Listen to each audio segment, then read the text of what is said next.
Hello everyone, welcome back to the channel. तो आज हम बात करेंगे काउंट ए और काउंट ब्लैंक फंक्शन के बारे में, जिनकी हेल्प से हम किसी भी टेक्स्ट या वैल्यू को काउंट कर सकते हैं।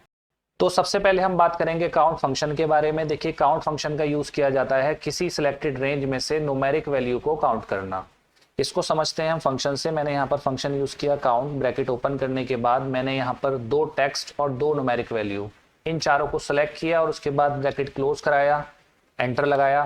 तो आप देखेंगे वो सिर्फ न्यूमेरिक वैल्यू को काउंट करेगा, टेक्स्ट को काउंट नहीं करेगा। मतलब उसने 78 और 58 को तो काउंट कर लिया, लेकिन संदीप कुमार और मोहित कुमार को काउंट नहीं किया।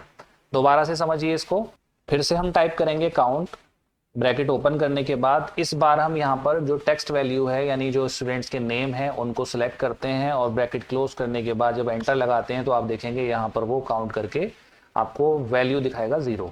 यानी यहाँ जो हमने ये रेंज ली है, उस रेंज में से उसने काउंट करके यहाँ पर कुछ नहीं बताया और उसका रिजल्ट आया है 0। जबकि अगर हम यहाँ फॉर्मूला काउंट लगाने के बाद ब्रैकेट ओपन करके और अगर इस रेंज को सिलेक्ट करते हैं जहाँ पर न्यूमेरिक वैल्यू दी हुई है और उसके बाद ब्रैकेट क्लोज करने के बाद एंटर लगाते हैं, तो आप देखेंगे यहाँ पर जो आपका रिजल्ट आएगा वो 10 आएगा। मतलब उसने काउंट करके बता दिया जो यहाँ पर टोटल रोल नंबर्स आ रहे हैं वो 10 तक हैं। देखिए, अब हम क्या करेंगे, यहाँ पर अगर इन 3 सेल के अंदर से डेटा को डिलीट कर देते हैं तो यहाँ पर वो काउंट करके बताएगा 7।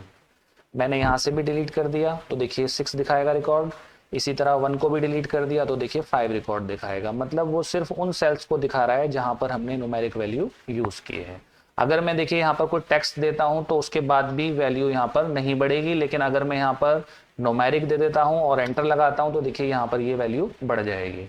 तो आपके समझ में आ गया कि काउंट जो फंक्शन है वो सिर्फ न्यूमेरिक वैल्यू पर काम करता है, टेक्स्ट पर काम नहीं करता। जबकि काउंट ए फंक्शन दोनों पर काम करता है, टेक्स्ट और न्यूमेरिक दोनों को काउंट करके बताएगा। इसके लिए देखिए हम फॉर्मूला लगा लेते हैं। यहाँ पर काउंट ए, ब्रैकेट ओपन कराएंगे और इसके बाद देखिए मैं यहाँ से लेकर और यहाँ तक की रेंज सेलेक्ट करूंगा और उसके बाद ब्रैकेट क्लोज करने के बाद जब एंटर लगाऊंगा तो आप देखेंगे यहाँ पर जो टोटल ये काउंट करेगा वो 20 सेल्स को काउंट करेगा। क्योंकि देखिए 10 सेल्स तो हमने यहाँ से यहाँ तक यूज की हैं और 10 सेल्स हमने यहाँ से यहाँ तक यूज की हैं, तो उसने टोटल सेल्स बताई हमें जिसके अंदर हमने टेक्स्ट और न्यूमेरिक यूज किया है 20।